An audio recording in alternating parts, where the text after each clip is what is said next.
खास क्लास है जिसके अंदर हम चीजों को कवर अप कर रहे हैं। इसके बाद सिलेबस के बारे में आप सभी को जानकारी है कि सिलेबस किस तरीके से हमारा चल रहा है, और बड़ा ही अच्छा सा टॉपिक चल रहा था जिसके अंदर हम कुछ चीजों को पढ़ रहे थे। ठीक है, और फटाफट से देखेंगे क्या चल रहा है। यह आपका ओवरऑल सिलेबस होता है जिसके अंदर जो हेडिंग आज की है बच्चे, वो हेडिंग है ये टर्किश अटैक जो कि चल रहा है, इसके बारे में हम पढ़ रहे हैं। अब लास्ट क्लास की बात करेंगे, लास्ट क्लास में क्या हुआ था। अब लास्ट क्लास के अंदर आपका थानेश्वर अटैक चल रहा था। ठीक है, थानेश्वर अटैक चल रहा था, सीधी बात है या नहीं? जी हाँ, तो फटाफट से थानेश्वर अटैक के बारे में हम आपको बताना शुरू करते हैं। ठीक है, चलिए चलिए। कोई भी लक्ष्य मनुष्य के साहस से बड़ा नहीं होता।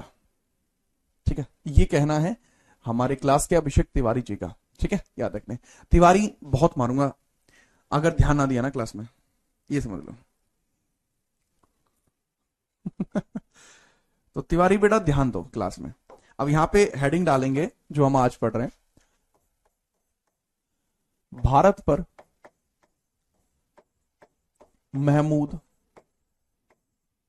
गजनवी का आक्रमण। महमूद गजनवी का आक्रमण,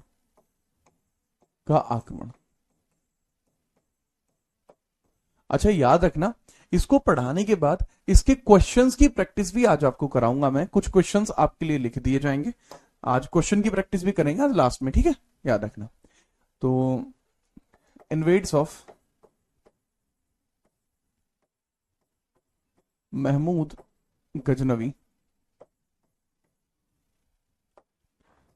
गजनवी इन इंडिया। तो काफी सारे अटैक हमने पढ़ लिए थे।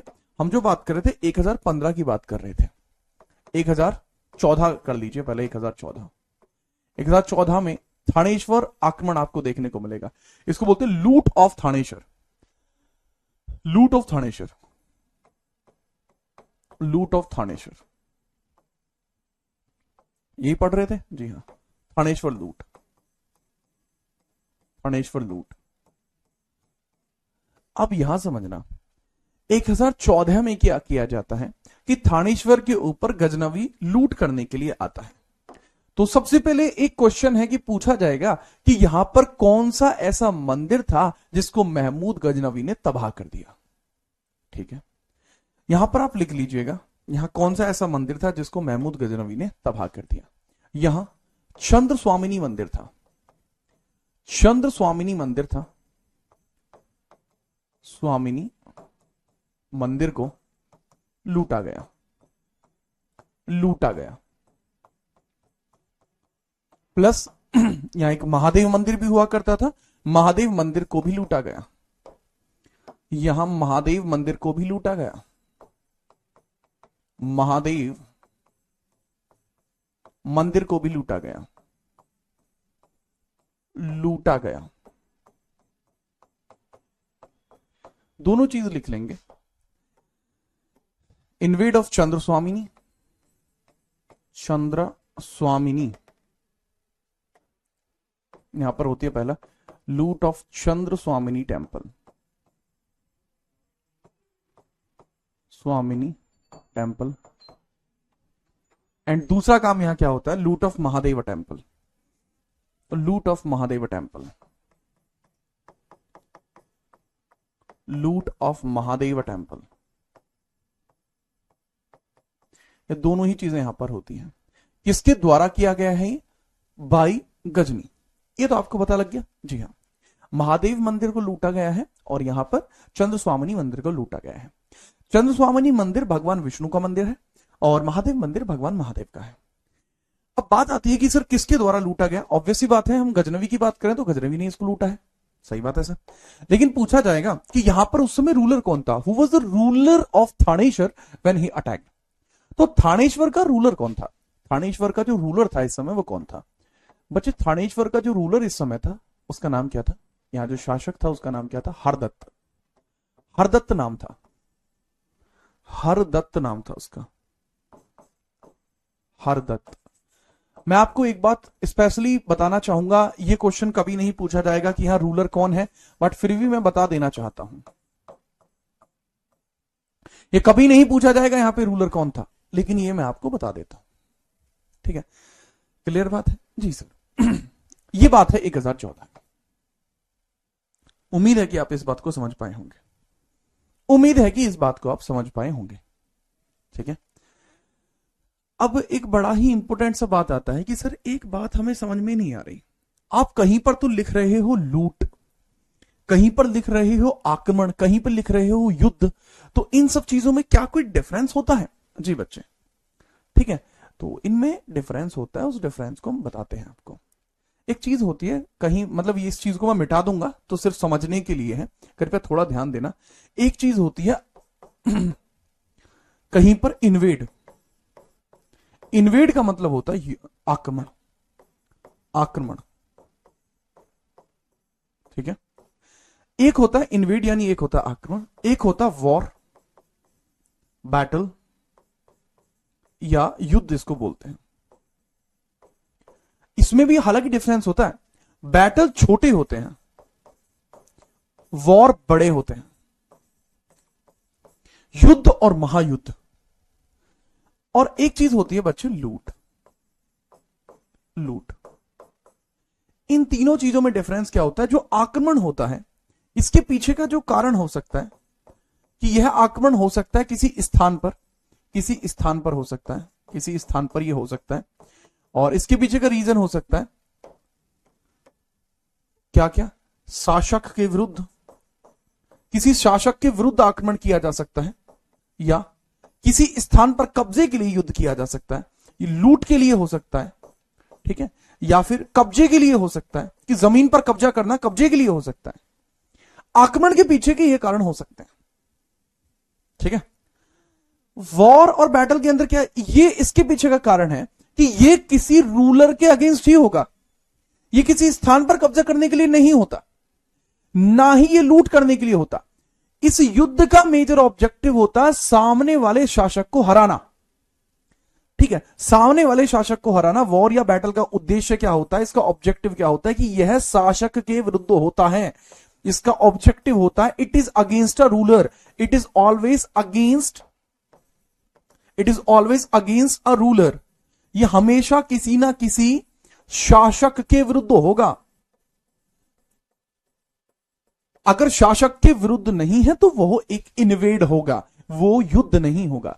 युद्ध तभी होता है बेटा, जो बच्चे बोल रहे हैं मैं आपको बता दूं, युद्ध जो होता है वो हमेशा एक व्यक्ति के खिलाफ ही होता है। ठीक है, याद रखिएगा। नेक्स्ट, लूट जो होती है इसका ऑब्जेक्टिव होता है धन दौलत लूटना। इसके अंदर कोई उद्देश्य नहीं, उद्देश्य सिर्फ ये है धन दौलत लूटना, धन दौलत लूटना, दौलत लूटना। ठीक है, इसका सिर्फ एक ही होता है मनी लूट, इसके अंदर कोई और फर्क नहीं होता। ठीक है, इसका बस छोटा सा इसमें आप याद रख सकते हैं। इन्वेड का मतलब अटैक भी होता है बेटा, अटैक जो होता है ये एक स्ट्रैटेजी होती है ना कि कोई शब्द। ठीक है, विद्रोह जो होता है, विद्रोह अलग चीज है। नो नो नो, विद्रोह अलग चीज है, विद्रोह अलग चीज है, वो बिल्कुल इसमें शामिल नहीं है बेटा। विद्रोह बिल्कुल अलग चीज होती है, इसको रिबेल बोलते हैं, और ये बिल्कुल इसके अलग चीज है। विद्रोह इसमें शामिल ही नहीं है। विद्रोह इंटरनल लोगों के द्वारा किया जाता है, ये तीनों एक्सटर्नल लोगों के द्वारा की जाती है। ये आपको पढ़ना होता है जब आप सिविल्स वगैरह के लिए पढ़ते हैं, तब इसमें डिफरेंशिएशन आपको पता होनी चाहिए। लेकिन आप किसके लिए पढ़ रहे हैं? आप बेटा सिविल्स के लिए नहीं पढ़ रहे हैं, अभी आपको सिर्फ वन लाइनर चीजें रेडी करनी है, ये आपको थोड़ा सा समझना है। ठीक है, याद रखिए, थोड़ा सा मैंने आपको बता दिया ताकि आपके छोटे से दिमाग में थोड़ी अच्छी अच्छी बातें आए। ठीक है, ये बहुत डीप चीजें हैं, आप धीरे धीरे समझेंगे। ठीक है, याद रख लेना, विद्रोह जो होता है ये हमेशा इंटरनल लोगों के द्वारा होता है, विद्रोह एक्सटर्नल लोगों के द्वारा नहीं होता। रिबेल बोलते हैं इसको। इन्वेड बाहरी लोगों के द्वारा होता है, वॉर बाहरी लोगों के द्वारा होता है, लूट बाहरी लोगों के और इंटरनल लोगों दोनों के द्वारा हो सकती है। What the point? Yes sir. चलिए इसको हम मिटाते हैं, ये समझाने के लिए था बस, जैसा मैंने बताया। अब हम आगे बढ़ते हैं। अब 1014 का मैंने लूट ऑफ थानेश्वर आपको समझाया, उसके बाद है आपका 1015। 1015 अब शुरुआत करते हैं 1015। 1015 की शुरुआत कैसे होती है? गजनी, गजनी पहले, गजनी पहले कश्मीर में आक्रमण करता है, कश्मीर में आक्रमण करता है, आक्रमण करता है, कश्मीर में आक्रमण करता है सफलतापूर्वक। ठीक है, या पहले लिखना, पहले लाहौर लिख लेना, पहले लाहौर में आक्रमण करता है, लाहौर से जाएगा गजनी, पहले कहां आक्रमण करता है, पहले लाहौर में आक्रमण करता है, लाहौर में आक्रमण करता है, वहां वहां कश्मीर, कश्मीर के सेनापति द्वारा उसको चुनौती दी जाती है, उसको चुनौती दी गई। अतः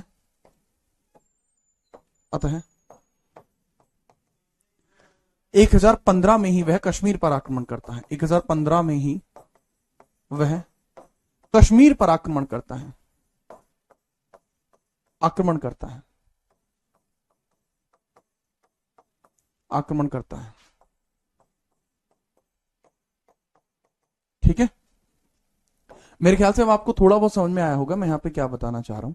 दरअसल उसने क्या किया, पहले लाहौर पर अटैक किया, ठीक है। अब जैसे लाहौर पे उसने अटैक किया तो वहां कश्मीर का सेनापति था, उसने आके गजनी का मार्ग रोक दिया कि भाई ये तो गलत है, अब लाहौर पे आक्रमण नहीं कर सकते। अब जैसे ही यहां पे कौन आता है, वो भीमपाल नाम का आदमी है, भीमपाल था वो सेनापति, कश्मीर का सेनापति का नाम था भीमपाल।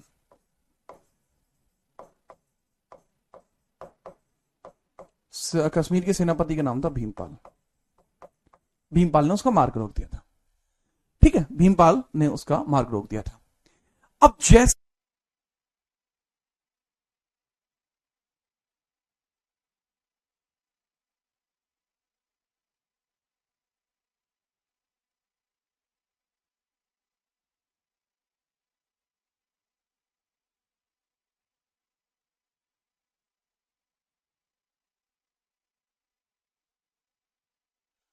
हाँ बच्चों, एक क्लास में इशू हो गया था, वो रिकनेक्ट हो गई है, तो हाँ ठीक है, नॉर्मल है, कोई इशू नहीं है, कमेंट्स हो रहे हैं। अब देखिए, तो मैं आपको बड़े प्यार से यहाँ पे ये बता रहा था कि दरअसल गजनी पहले लाहौर में आक्रमण करता है।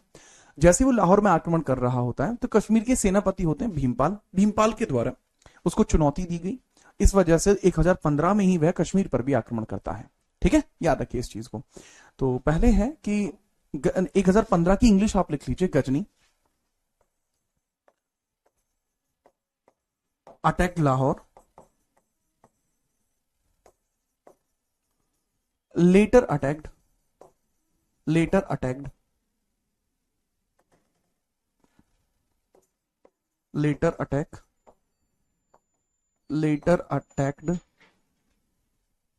कश्मीर। अब यहां इसका जो अटैक ऑफ कश्मीर है ना, वो समझिए, इसका अटैक ऑफ कश्मीर है वो थोड़ा जरूरी है।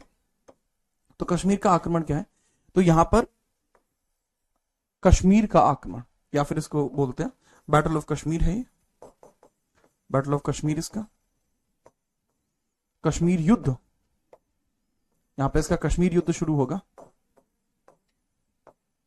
अब कश्मीर युद्ध किस किस के बीच में होता है, कश्मीर युद्ध समझ लेना, कश्मीर युद्ध होता है सबसे पहले किसके, संग्राम राजा जो वहां के रूलर है कश्मीर के, गजनी के बीच में।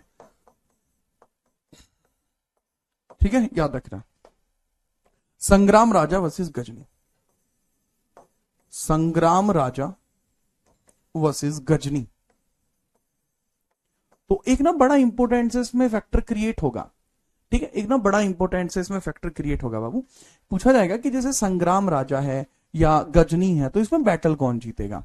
तो भाई मैं आपको बहुत स्पेसिफिक इस चीज को क्लियर कराना चाहूंगा कि भाई संग्राम राजा जो था वो इस बैटल को इनिशियली जीत जाता है, इस युद्ध के पहले चरण को संग्राम राजा जीतता है, लेकिन फाइनली इसको गजनी ही जीतेगा। मैंने क्या बताया, संग्राम राजा, शुरुआती तौर पर संग्राम राजा जीते, लेकिन फाइनली गजनी ही यहां पर जीतता है।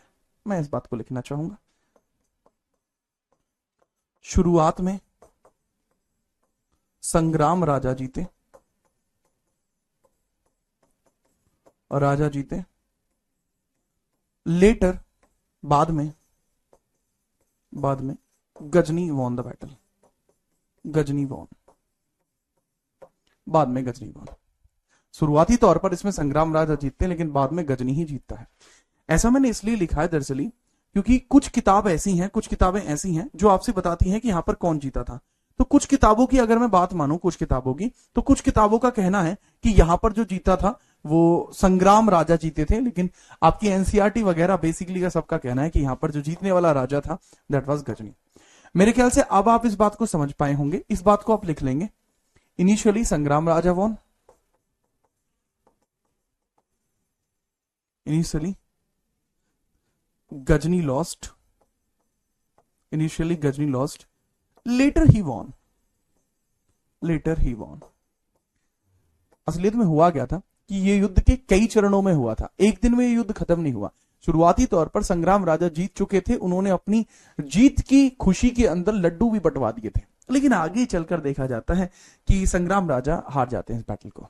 पूछा जाएगा संग्राम राजा जो थे ये किस वंश के थे, तो भाई ये लोहार वंश के थे। इनका वंश कौन सा था? लोहार वंश। इनका वंश कौन सा था? लोहार वंश के थे, लोहार वंश, लोहार वंश के थे, लोहार डायनेस्टी के थे। भाई इसको फटाफट से नोट करिए, देन आगे बढ़ते हैं, फटाफट नोट करो।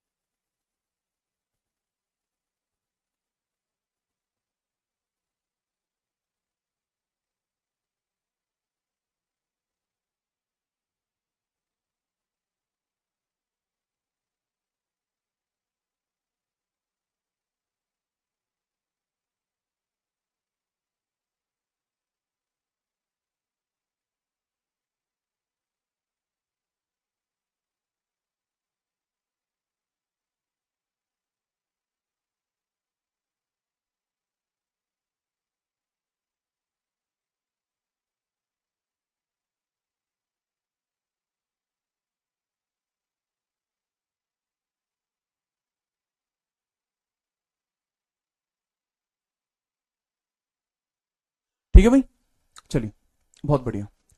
सर लोहार वंश क्या होता है बेटा? डायनेस्टी होते हैं, जैसे प्रज्ञा पांडे हैं, आप पांडे डायनेस्टी की हैं, इसी प्रकार से।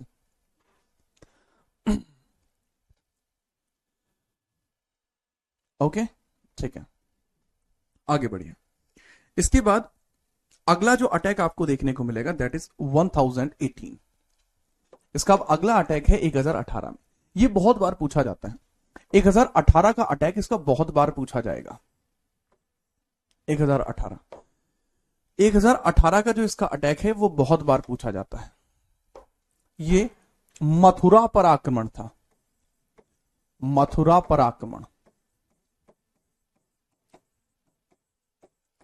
Invade on Mathura, invade on Mathura, invade on Mathura. Mathura पर आक्रमण है भाई साहब, इन्वेड ऑन मथुरा, मथुरा पर आक्रमण है। तो इसमें लिख लीजिए, जब इसने मथुरा पर आक्रमण किया 1018 में, तो इसके रिगार्डिंग पूछा जाता है कि यहां कई राजाओं की सेना थी, कई राजाओं की सेना थी, कई राजाओं की सेना थी, ठीक है, कई राजाओं की सेना थी यहां पे आर्मी ऑफ मैनी रूलर्स। लेकिन लीड कौन कर रहा था उनको? लेकिन उनको लीड कौन कर रहा था? लीड कर रहे थे राज्यपाल जी। लेकिन लीड कौन कर रहे थे? प्रमुख कौन थे उसमें? राज्यपाल। प्रतिहार डायनेस्टी के, प्रतिहार डायनेस्टी के राज्यपाल, प्रतिहार वंश के राज्यपाल थे, राज्यपाल, राज्यपाल। लेकिन गजनी यहां पर भी मंदिरों को तोड़ता है और ये लोग इसको नहीं रोक पाते। लेकिन यहां भी गजनी धन दौलत लूटता है और मंदिरों को तोड़ता है, धन दौलत लूटता है तथा मंदिर तोड़ता है, तोड़ता है।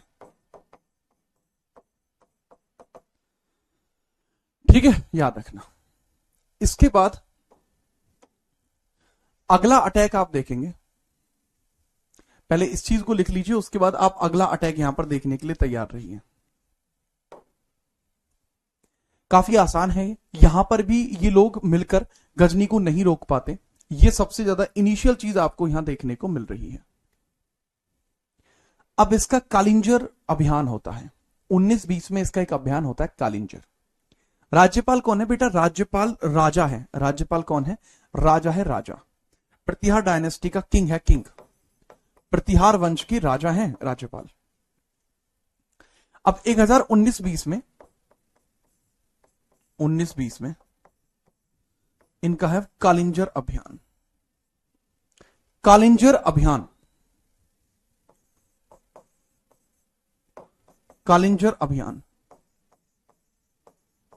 इसको बोलते हैं कालिंजर एक्सपीडिशन। अभियान जो होता है वो युद्धों की श्रृंखला होती है। कालिंजर एक्सपीडिशन। अब कालिंजर एक्सपीडिशन में पूछा जाता है कि कालिंजर के इस समय राजा कौन थे। कालिंजर के ऊपर इस समय चंदेल डायनेस्टी का शासन था और यह चंदेल हुआ करते थे। कौन हुआ करते थे? चंदेल हुआ करते थे। कालिंजर में इस समय जो राजा थे वो चंदेल थे। चंदेल वंश था, चंदेल, चंदेल वंश था। और चंदेल वंश के विद्याधर जी यहां पर हुआ करते थे। विद्याधर, विद्याधर, विद्याधर यहां हुआ करते थे। विद्याधर यहां हुआ करते थे। बेटा राज्यपाल की इंग्लिश राज्यपाल है, राज्यपाल थे, ठीक है, याद रखना। तो विद्याधर जी हुआ करते हैं, लेकिन गजनी यहां पर भी सफल होता है। गजनी यहां पर भी सफल होता है। गजनी किस वंश का था? गजनी तुर्क मुस्लिम वंश का था। याद रखना, यहां भी गजनी सफल होता है।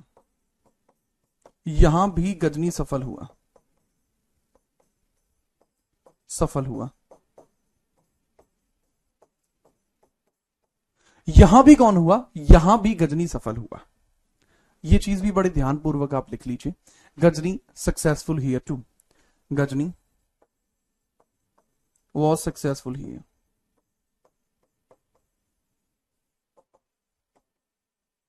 Ghazni was successful here. लेकिन ऐसा नहीं है कि भारत में कोई गजनी को हरा ना पाया हो। ऐसा बिल्कुल भी नहीं है।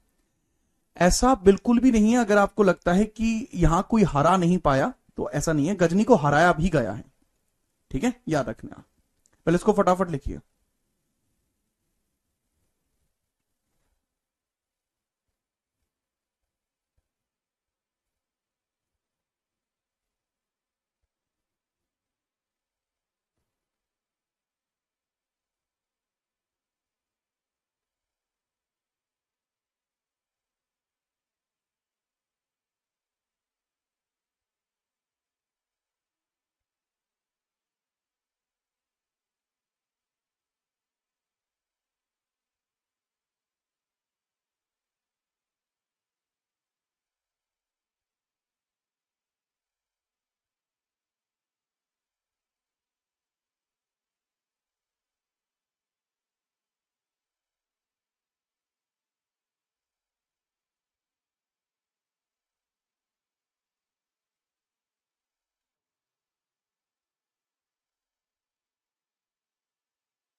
ठीक है, याद रखिए।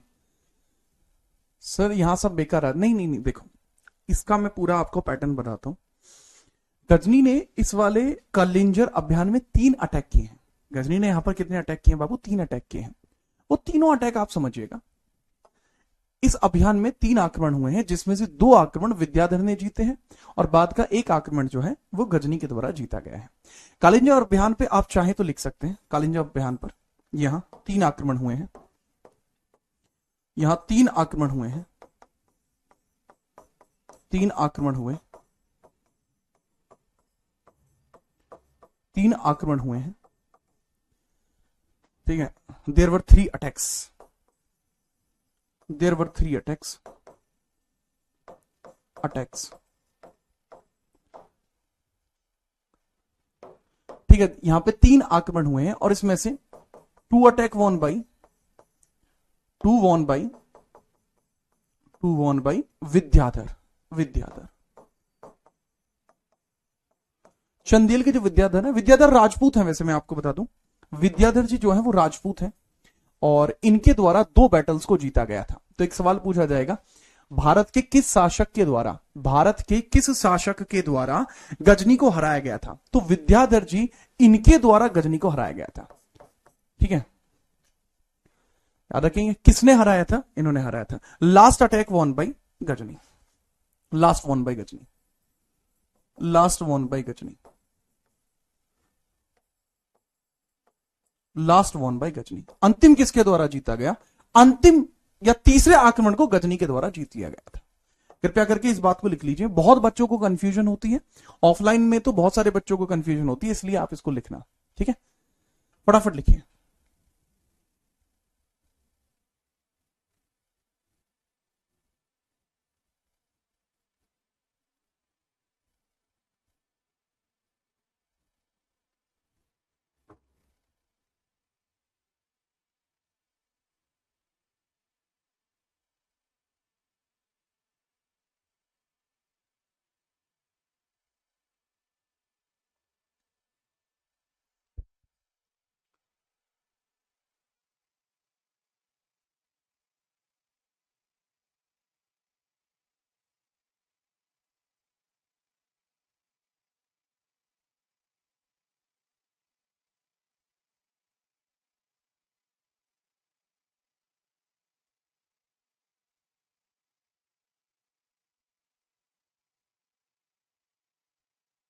ठीक है, मजा मजा, हाँ बिल्कुल।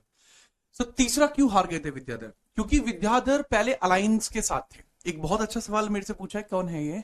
आकाश चौहान ने पूछा है कि सर तीसरा बैटल हार क्यों गए थे? क्योंकि बेटा शुरुआत में जो विद्याधर जी थे वो अलायंस के साथ लड़ रहे थे, लेकिन बाद में वो अकेले लड़ रहे थे, इसलिए हार गए थे। ठीक है सर, 2 में जीतने के बाद भी इसको मारा क्यों नहीं? क्योंकि ये भाग जाता था, ये युद्ध क्षेत्र को छोड़कर भाग जाता था, इसलिए। ठीक है, इसके बाद आप आगे पढ़ेंगे 1021 से लेके 23 के बीच में अगला एक्सपीडिशन है इसका। 1021 से लेके 23 के बीच में, 1021 से लेके 23 के बीच में, 21 से लेके 23 के बीच में यह है इसका ग्वालियर, ग्वालियर अभियान, ग्वालियर अभियान, ग्वालियर अभियान। इस पेज पर गजनी मर जाएगा, तो बहुत ध्यान से देखना। जितने भी अटैक लिखवा रहा हूं सारे जरूरी हैं, एक भी मिस मत करना। Gwalior expedition, Gwalior expedition. गजनी बेटा इस वाले बैटल में, मतलब इस वाले पेज पर गजनी मर जाएगा, तो ध्यान दो थोड़ा सा। ठीक है, याद रखना। ग्वालियर एक्सपीडिशन में इसमें सबसे पहला जो इसका अटैक होगा 1021 में, सबसे पहला जो 1021 में अटैक होगा वो कन्नौज पर होगा। ठीक है, 1021 में जो इसका अटैक होगा वो कन्नौज पर होगा। ठीक है, कन्नौज पर होगा। ये बड़ी श्रृंखला है ग्वालियर अभियान, लंबे समय चलेगा। कन्नौज पर चंद्रपाल, चंद्रपाल वर्सेस गजनी। बैटल कौन जीतेगा? Ghazni. Ghazni won the battle. Battle कौन जीत गए हैं? Ghazni won the battle. इसके बाद ग्वालियर मुख्य शहर, इसके बाद ग्वालियर के शासक, ग्वालियर के शासक जिनका नाम है Kirtiraj Kachhwaha, Kirtiraj Kachhwaha, Kirtiraj Kachhwaha, Kirtiraj Kachhwaha versus Ghori, Kirtiraj Kachhwaha versus Ghazni, Ghazni battle होता है। इसके अंदर बैटल कौन जीतते हैं? Kirtiraj Kachhwaha won the battle. ठीक है, लेकिन लेटर ऑन 1023 में पर 1023 में ग्वालियर पर भी गजनी अपनी ग्वालियर को भी गजनी जीत लेता है, गजनी जीत लेता है, गजनी कब्जे में ले लेता है, कब्जे में लेता है।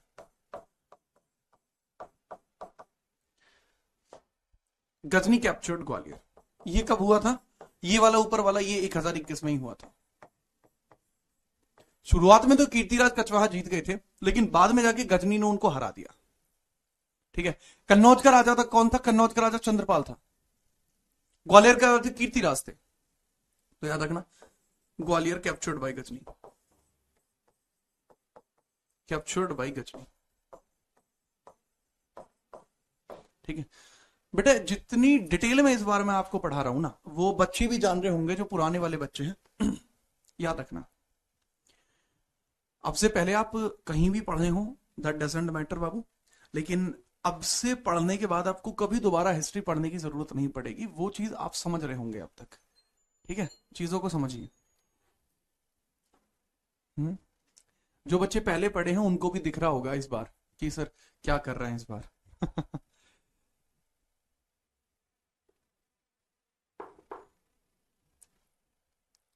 ठीक है सोनम बेटा, जो आपको बताया जा रहा है ना, आराम से लिखिए। मछली मत ज्यादा बाल को है। आपको समझ में आएगा निश्चिंत, है ना।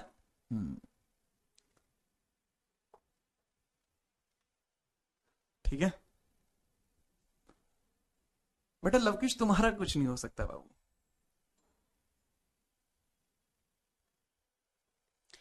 अब इसके बाद आप समझेंगे नेक्स्ट। एक कह रहा है कि सर सीजीएल का लेवल कराओ। पागल, सीजीएल के लेवल क्या होता है इसके सामने? एक बात तो सोचो। ऐसा करो कि आप पहले पढ़ ही लो कहीं और, जो भी आपको पढ़ना हो ना, जहां पढ़ना हो, 1 जगह 5 जगह 10 जगह, पहले तुम पढ़ ही लो दूसरी जगह, उसके बाद आप पढ़ लेना। जब आप 4-5 जगह पढ़ कर थक जाओ तो एक बार पढ़ लेना, काफी रहेगा। ठीक है। नेक्स्ट आप पढ़ेंगे आगे। अब इसका सबसे फेमस अटैक है, इसका मोस्ट फेमस अटैक, गजनी का मोस्ट फेमस अटैक अब आपको देखने को मिलेगा 1025 में। Most famous attack of Ghazni 1025। 1025 ये जाना जाता है किस नाम से?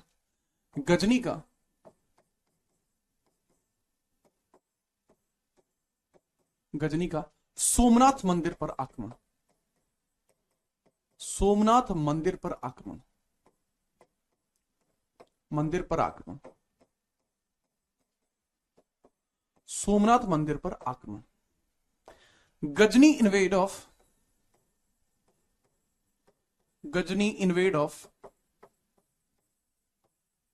Somnath temple. Ghazni invade of Somnath temple. अब जो गजनी के सोमनाथ मंदिर पर आक्रमण हुआ है, इसको समझ लेना। तो यहां कोई युद्ध नहीं हुआ, यहां शासक से कोई युद्ध नहीं हुआ था, यहां शासक से कोई बड़ा युद्ध नहीं हुआ,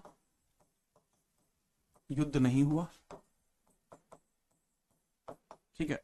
नो मेजर बैटल, कोई बड़ा बैटल ही नहीं हुआ था यहां पर। यहां ऑब्जेक्टिव वाज लूट। इस आक्रमण का जो कारण था वो क्या था? लूट था। इस आक्रमण में लूट हुई थी, इस आक्रमण में लूट हुई थी, लूट हुई है, लूट। मेजर ऑब्जेक्टिव वाज लूट, लूट वाज ऑब्जेक्टिव। जो ऑब्जेक्टिव ही था इस पूरे बैटल का वो क्या था? लूट था। ठीक है,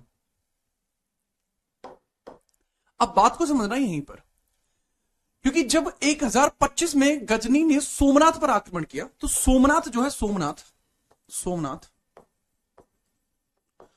देखने को मिलता है आपको गुजरात में।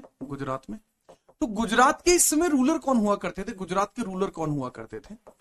That was Bhim first. Chandel dynasty के थे। किस डायनेस्टी के थे? चंदेल के थे,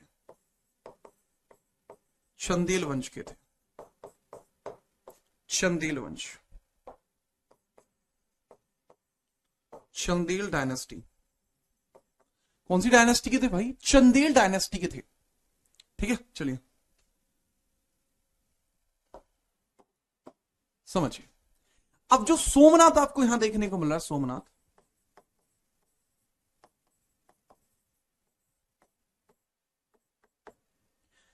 याद रखना, यहां गजनी ने यहां गजनी ने 50,000 हिंदुओं की हत्या की। ठीक है, अरे सॉरी बेटा, चालुक्य, चंदेल नहीं चालुक्य है, गलती से चंदेल लिख दिया, चालुक्य डायनेस्टी है, चालुक्य, अरे यार हद होती है, चालुक्य वंश है, गलती से चंदेल लिख दिया था, चालुक्य है, चालुक्य। यहां गजनी ने 50,000 हिंदुओं की हत्या की, 50,000 हिंदुओं की हत्या की,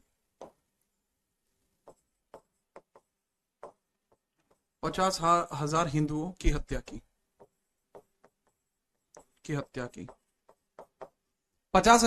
हत्या कर दी थी यहां पर, याद रखना। और यहां से 400 केजी सोना, 400 केजी सोना लूटा था, 400 केजी सोना। और याद रखना यहां से लूटा गया, ये जो मेजर लूट यहां पर देखने को मिलती है, 400 केजी यहां से सोना लूटा गया था। ठीक है, एक सवाल पूछा जाता है यहां, गजनी की सेना में कौन हिंदू था? गजनी की सेना का जो सेनापति था, गजनी की सेना का सेनापति तिलक था, सेना का सेनापति तिलक था, जो कि हिंदू था। तिलक नाम का व्यक्ति उसका कमांडर था, तिलक नाम का व्यक्ति, जो कि कौन था? तिलक खुद एक हिंदू था, उसका कमांडर इन चीफ था। ठीक है, याद रखना। यहां पर 100 किलो सोना लूटा, 400 किलो सोना यहां पे लूटा था।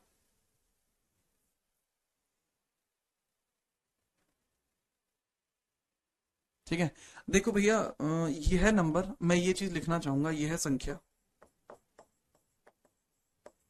अलग अलग पुस्तकों में अलग अलग है, अलग अलग पुस्तकों में अलग है, किसी के पास भी सही नंबर नहीं है, किसी के पास सही जानकारी नहीं है, सही जानकारी का अभाव है, सही जानकारी का अभाव है, किसी के पास एग्जैक्ट नंबर नहीं है, इसलिए कोई कुछ भी लिख देता है। ठीक है, चलिए याद रखना। ठीक है, तो तिलक के द्वारा ही इसको बताया गया था कि यहां पे लूट कैसे मचानी है। ठीक है, याद रखना। कुछ आपको कहेंगे कि यहां पे 200 किलोग्राम सोना था, 400 किलोग्राम चांदी थी। ठीक है, मेरे हिसाब से भाई 400 किलोग्राम सोना था, जो मेरे हिसाब से फिक्स है भाई, बात खत्म। ठीक है बाबू, आप इतना लिख लीजिए, इतना बहुत है। अब यहां पे ये जो मंदिर था, ये इंडिया का ऐसा आर्किटेक्चर था जैसा आर्किटेक्चर आप मानिए कि विश्व में हो ही नहीं सकता था। दरअसल ये आर्किटेक्चर कुछ इस प्रकार का था कि इसके अंदर ऐसे 4 पिलर थे, इस मंदिर के अंदर ऐसे 4 पिलर थे, समझ गए? आप मान के चलिए, जैसे एक पिलर ये हो गया, एक पिलर ये हो गया, एक ये हो गया, और एक पिलर आपका ये हो गया। ठीक है, तो इस तरीके से आपके कुछ पिलर्स आपके हो गए, और इस तरीके से मंदिर है पूरा। ठीक है, याद रखिए। तो जो ये मंदिर है, तो इस मंदिर की खास बात ये थी कि यहां पर शिवलिंग जो था वो सस्पेंडेड होता था।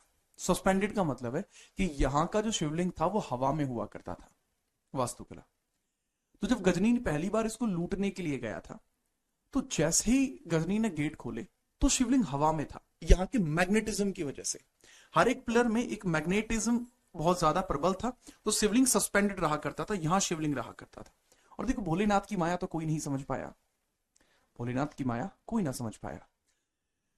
तो गजनी उसको देख के डर गया और गजनी भाग गया। तो गजनी ने कहा कि भाई सबसे ज्यादा सोना मिलेगा यहीं पर, लेकिन लूटू कैसे? वहां तो मूर्ति हवा में है, वो तो मेरी हत्या कर देगी। तो गजनी डर गया। तो उसने एक हिंदू व्यक्ति को अपना सेनापति बनाया और उससे पूछा कि भाई मैं लूटना चाहता हूं, मुझे बता। तो ऐसी परिस्थिति में क्या होता है? ऐसी परिस्थिति में होता है कि तिलक ने ही उसको बताया था कि आप इसका एक पिलर तोड़ दीजिए। अगर आपने इसका एक पिलर तोड़ दिया तो मैग्नेटिज्म खराब हो जाएगा, और जैसे मैग्नेटिज्म खराब होगा, वो जो शिवलिंग है वो नीचे गिर जाएगी। ठीक है, जैसे ही पिलर तोड़ा शिवलिंग नीचे गिर गई।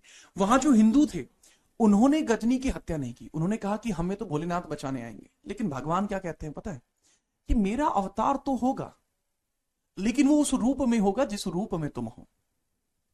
इसका मतलब है कि अगर आप जीवन में अच्छा करना चाहते हो तो आपको अपनी सहायता खुद करनी पड़ेगी। भगवान रूप में आएंगे, ये नहीं है कि भगवान स्वयं आएंगे, नहीं। इन लोगों को लगा कि भगवान खुद बचाने आएंगे और इन लोगों ने हथियार नहीं उठाए, जिस वजह से गजनी की सेना ने इनको मार डाला। ये बात थी। सोमनाथ मंदिर पर 3 बार अटैक हुआ था और ये तीसरा वाला अटैक था। इससे पहले एक अटैक 1020 में, अगला अटैक 1023 में और अगला अटैक 1025 में हुआ था। ये 1025 का अटैक था। क्या वो शिवलिंग लोहे का था? शिवलिंग पूरा लोहे का नहीं था, शिवलिंग के अंदर पत्थर थे और निकल के आयंस पाए जाते थे। अभी भी वहां का जो शिवलिंग है वो सबसे अलग है। ये हमारे 12 ज्योतिर्लिंगों में से एक है। ठीक है, याद रखना। तो अब लेकिन यहां मजे की बात क्या आती है, ये तो याद रखना कि जब गजनी यहां से लूट के जा रहा था, ये बात पता लग जाती है खोखर जाटों को। ठीक है, याद रखना। तो सोमनाथ के लुटे लुटेरे थीफ कवै थे जाटा ने। तो होता यही है कि जब वो यहां से अपने इन सारे सेनाओं को लूट कर जा रहे थे तो 1027 में जाटों के द्वारा गजनी को दबोच लिया गया। 1027 में 1027 गजनी को खोखर जाटों के द्वारा लूट लिया गया। 1025 में लूटा गया था, वापस तो जा ही रहे थे। 1027 तो बाद की बात होगी। लिखो पहले 1000, ये लिखो पूरा, चीते की तरह लिख दीजिए। 1025 में यहां से वापसी में गजनी को लूट लिया गया।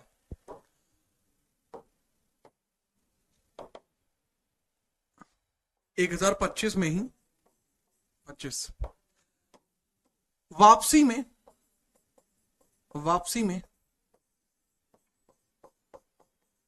गजनी को खोखर जाटों ने लूट लिया।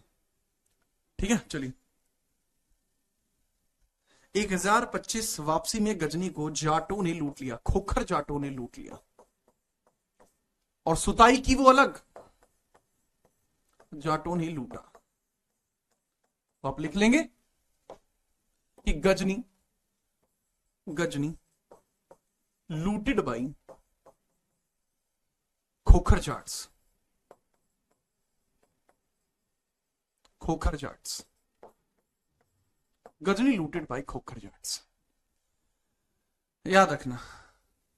अब की बार क्या हुआ कि भाई गजनी जो है जाट्टा में फंस गया और बस दिक्कत क्या थी, फिर सिस्टम आएगा। ठीक है, अच्छा गजनी का कौन से नंबर का अटैक था? यह 16वां अटैक था। यह गजनी का 16वां अटैक था। यह गजनी का 16वां अटैक था, 16th अटैक था। ठीक है, ये गजनी का कौन सा अटैक था? 16। तो गजनी को ना ये बात दिल पे लग गई, गजनी की सुताई हो गई, गजनी को ये बात लग गई दिल पे कि जिसको कोई बड़े से बड़ा राजा नहीं हरा पाया उसको खोखर जाटों ने हरा दिया। खोखर जैसे गोत होता है, एक तरीके से कैसे वंश होता है, जैसे मेरा वंश है राणा, ठीक है, और ऐसे आप जैसे तिवारी, आपका वंश है तिवारी, ठीक है, और एक बच्चा है शेषवान, तो तुम्हारा वंश है शेषवान, ठीक है। रावल एक बच्चा है रावल, उनका वंश है रावल, ठीक है। तो फाइनली गजनी को खोखर जातों ने सूता लेकिन हत्या नहीं हुई है। तो गजनी वहां पहुंचकर आ जाता है अग्रेशन में कि भाई ये तो मेरे लिए इगोइस्टिक बात है, मुझे हरा कैसे दिया इन्होंने। तो बस अब 1027 में यह जाटों के विरुद्ध युद्ध करता है। तो लिख लीजिएगा 1027 में 1027 में गजनी ने खोखर जाटों के विरुद्ध अभियान करा,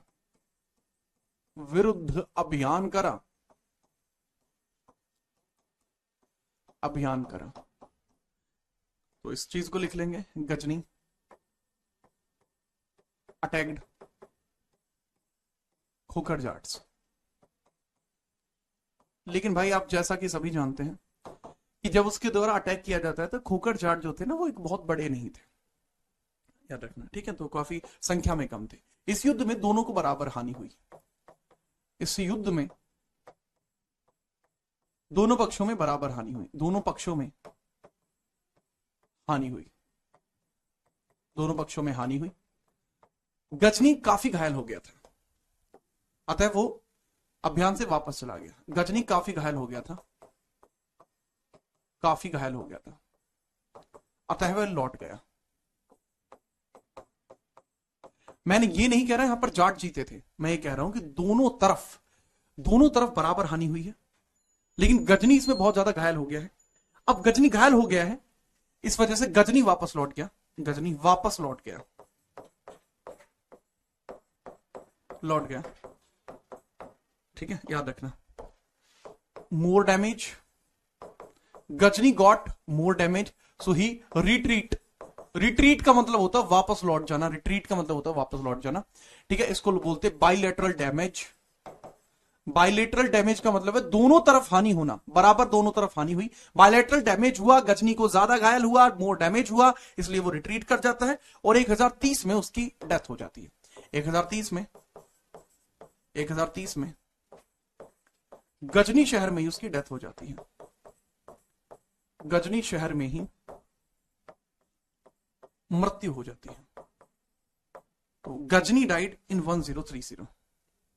तो गजनी डाइड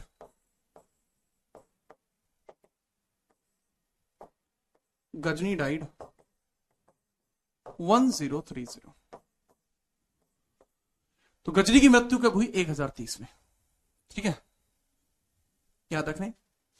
तो गजनी की डेथ कब होती है? 1030 में होती है। गोला लाठी लगा दी सर इसको, हाँ भाई साहब, गोला लाठी लगा दी सर। बालियान, यार बालियान भी गोत होता है, जाटों का गोत है बालियान। ठीक है, काफी सारे दोस्त हैं मेरे जानकार जो बालियान हैं, मेरे बहुत सारे दोस्त हैं जो यादव हैं।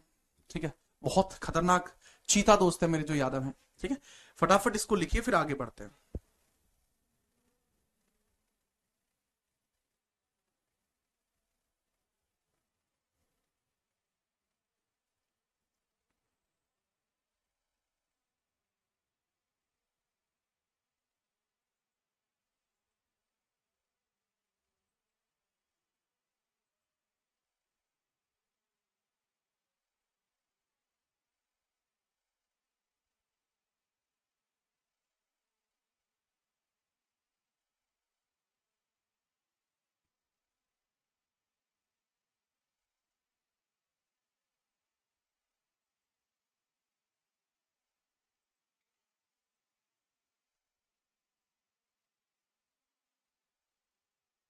जैसे ही नोट हो जाए फटाफट बता देना।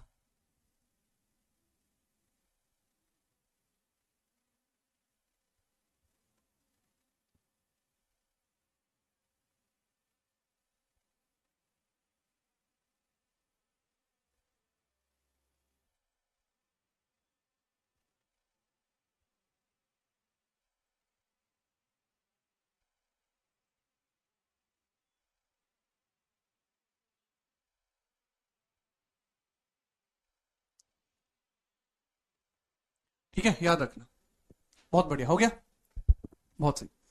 इसके बाद भारत में जो तुर्की साम्राज्य था उसको बढ़ने से किसने रोका है, वो आज की क्लास का लास्ट पॉइंट होगा। 2 मिनट लगेंगे, उस पॉइंट को लिख लीजिए। ठीक है, याद रखना। खोकर कहां रहते थे? गुजरात और राजस्थान के बॉर्डर डिस्ट्रिक्ट्स में ही रहा करते थे। ठीक है, अब लास्ट इसमें पॉइंट लिख लेना बच्चे, लास्ट पॉइंट। भारत में तुर्की प्रभाव का दमन, तुर्की प्रभाव का दमन, कि भारत में जो तुर्की प्रभाव था ना उसको रोका कैसे गया, इसको बोल सकते हैं डिक्लाइन ऑफ टर्की या Turkish, decline of Turkish impact in India. दरअसल आप खुद सोच के देखो कि जब 1034 के 1027 के अंदर ही उसका पूरा का पूरा साम्राज्य भारत के अंदर था, तो वो चीज आगे क्यों नहीं बढ़ पाई, याद रखना। ठीक है, तो उस चीज को आप बड़े ध्यानपूर्वक लिख लेंगे बालक। 1034 में 1034 में एक आपका होता बैटल ऑफ बहराइच, बहराइच युद्ध, बहराइच युद्ध, बहराइच युद्ध, बहराइच युद्ध। बहराइच यूपी में एक स्थान है, बहराइच बैटल। बहराइच जो है एक यूपी में एक स्थान है, यूपी में स्थान है। उत्तर प्रदेश में एक स्थान है, ये यूपी में स्थान है, उत्तर प्रदेश में एक स्थान है। तो इसमें क्या होता है, गाजी सलार मसूद, एक तरफ है गाजी सलार मसूद, एक तरफ कौन है, गाजी सलार मसूद, गाजी मसूद मसूद, और दूसरी तरफ है सुहेल देव, सुहेल देव। तो इस बैटल में देखा जाता है कि सुहेल देव जी के द्वारा ये बैटल जीत लिया गया। Suhel Dev von the battle, Suhel Dev के द्वारा ये बैटल जीता जाता है, von the battle, von the battle. और इनके द्वारा ही गाजी सलार मसूद की हत्या कर दी गई। गाजी सलार मसूद की क्या कर दी गई, हत्या कर दी गई, हत्या, किल्ड। इस वजह से भारत में तुर्की प्रभाव बढ़ ही नहीं पाया, इस वजह से भारत के अंदर तुर्की प्रभाव बढ़ ही नहीं पाया। 150 सालों तक किसी तुर्की की इतनी हिम्मत नहीं हुई कि वो भारत के अंदर आंख उठा के देख भी पाए। और पीछे का कारण क्या था कि इसकी तो हत्या करी ही, साथ में 16,000 सैनिकों को भी मारा जो कि तुर्की मुस्लिम थे, इस वजह से। और आखिरकार भारत के अंदर तुर्की प्रभाव नहीं बढ़ पाया। लेकिन भारत में तुर्की प्रभाव बढ़ेगा क्योंकि अब अगला अटैक आएगा। और अब अगला अटैक किसका आएगा बालक, अब अगला अटैक आएगा गौरी का अटैक। अब गौरी का अटैक आएगा, गौरी भी तुर्की मुस्लिम है, वो इस अटैक को आगे बढ़ाएगा। याद रखेंगे, बहुत बढ़िया। तो बालक यहां तक आपका ये चैप्टर रहेगा। कल स्टार्ट होगा गौरी इन्वेड्स, कल अटैक होगा गौरी इन्वेड, कल गौरी के बारे में पढ़ेंगे। यहां तक अगर किसी बच्चे को कोई समस्या है तो बता दीजिए, वरना हम क्लास को यहां कंप्लीट करते हैं। किसी बच्चे को कोई कहीं से कहीं तक दिक्कत है तो वो मुझे बताओ। हालांकि मैं आपको बताता हूं इसके आगे किस तरीके से चीजें चलने वाली हैं, ठीक है।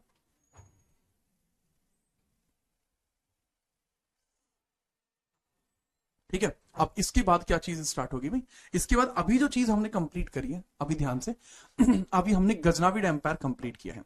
अब गजनाविड एम्पायर जैसा मैंने बताया, ये इंपैक्ट इसका यहां तक आ चुका था, लेकिन इस पूरे ही इंपैक्ट को छुड़ा लिया जाता है, एकदम फ्री कर दिया जाता है। और वो फ्री कब किया जाता है, 1034 में।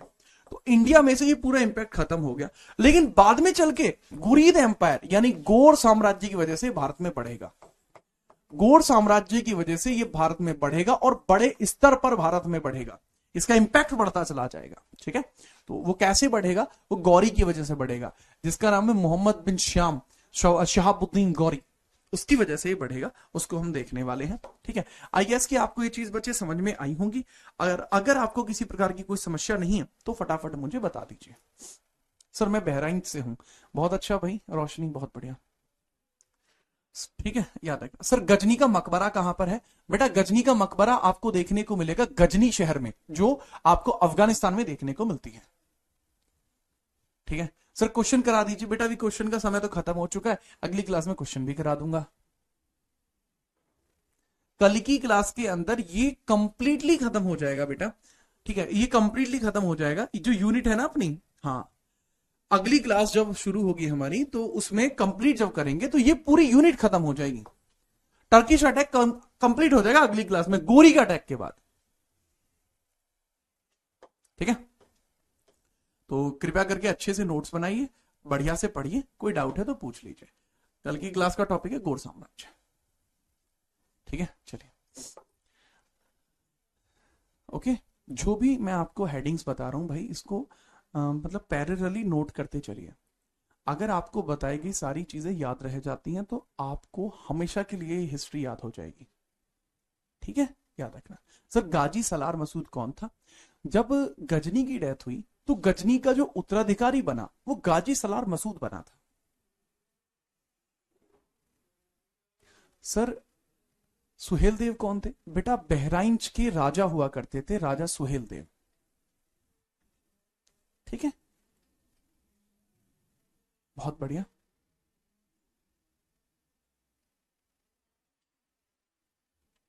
ठीक है, बहुत अच्छा लगा भाई, चीजों को बहुत अच्छे तरीके से करिए। करंट अफेयर यार, अभी मेरी करंट अफेयर जो है वो दूसरे बैचेस में चल रही है, और हाँ स्टैटिक जीके भी आप ऐसे ही नोट करके पढ़िए, वो आपके लिए अच्छा रहेगा, आपको तभी चीजें समझ में आएंगी। सर क्वेश्चन लगवाओ, बेटा हर चीज का एक तरीका होता है, ठीक है। आप रोटी खाते खाते बीच में पानी नहीं पीते, रोटी आराम से खाइए, थोड़ी देर इंतजार कीजिए, फिर पानी पीजिए, आपको फायदा होगा, ठीक है। दिरहम कौन था? अबे दिरहम कोई था नहीं, दिरहम करेंसी का नाम था। ठीक है बाबू, अच्छे से पढ़िए, जीवन में आगे बढ़िए। जो सिलेक्शन का सपना आपने देखा है, अपने माँ बाप के लिए दिखाया है, उस सपने को पूरा कीजिए, मेहनत कीजिए। बिना मेहनत के सपने पूरे नहीं होते। तो अगर सपने पूरे करने हैं तो मेहनत जरूरी है, मेहनत करते रहिए। और आपकी इस मेहनत के सफर में मैं आपके साथ हूं, निश्चिंत रहिए। आज कल परसों जब भी है, एक बार बात कह दी तो कह दी, बस बात बात की है। ठीक है बाबू, अच्छे से पढ़िए। अब आपसे मिलेंगे कल, तब तक अच्छे तरीके से स्वाद लीजिए जीवन का। इसी प्रकार से मुलाकात होती रहेगी। बाकी जय हिंद, वंदे मातरम। कल फिर से मुलाकात होगी। डाउट होने पर जीतराणा.77 इंस्टाग्राम पर भेज सकते हैं, क्लास में भी पूछ सकते हैं, लेकिन मुलाकात यूं ही होती रहेगी, ताबड़तोड़, एक तरफा। ठीक है।